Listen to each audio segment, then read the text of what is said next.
Assalamu alaikum, brothers and sisters. I hope you're well. The modern day world we live in is hypersexualized. Billboards, mobile devices, it's everywhere. This video is about how to protect yourself from adultery, immorality. First of all, bring modesty in your life. It is in the nature of the children of Adam to not be naked in front of each other, to clothe themselves, to cover themselves. So all human beings are naturally inclined to be covered. A little girl, a little boy, once they reach even a little bit of consciousness, they're 2 years old, 3 years old, 4 years old. They're not intellectual beings by any stretch of the imagination. But if father walks in and mother was changing their clothes, they get ashamed. Allah put a sense of shame naturally inside the human being. But what happens when Shaytaan does whispers and whispers and whispers? He takes everything that is supposed to be ugly and he converts it into beautiful. What Allah made ugly, we see as ugly. What Allah made beautiful, we see as beautiful. But if you let Shaytaan into your heart, the things that are supposed to be ugly start becoming beautiful.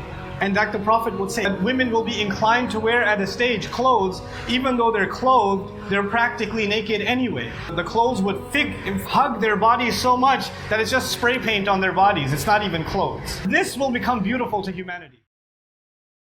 I want to share you something what non-Muslim think about adultery.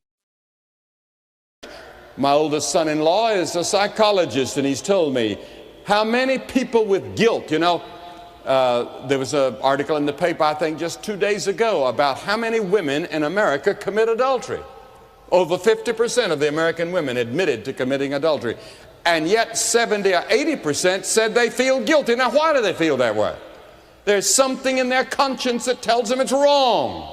And they suffer. And many of them have to go to psychiatrists and psychologists or to a clergyman or to someone and talk to them about this guilt. Avoid mixed gatherings with opposite genders, and also do not make friends with the opposite gender in schools or the workplace.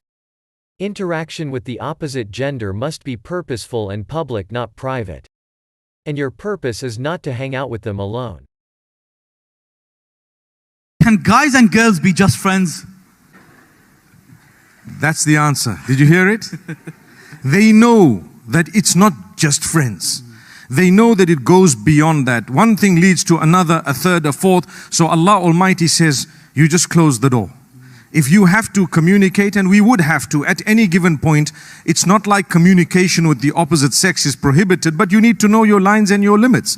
You need to know what to cross, what not to cross. You need to know not to get into a position where you could be abused in any way, shape or form. And that's why, as intelligent as we think we are, he is right when he says heartbreaks are caused because we've donated or given our hearts to people who are vampires or jackals, without us knowing sometimes. And what did they do? They abused it, used it, threw it away, and still said, thank you very much, astaghfirullah. So therefore, we'd rather close that door and we do whatever we do within the limits that Allah Almighty has.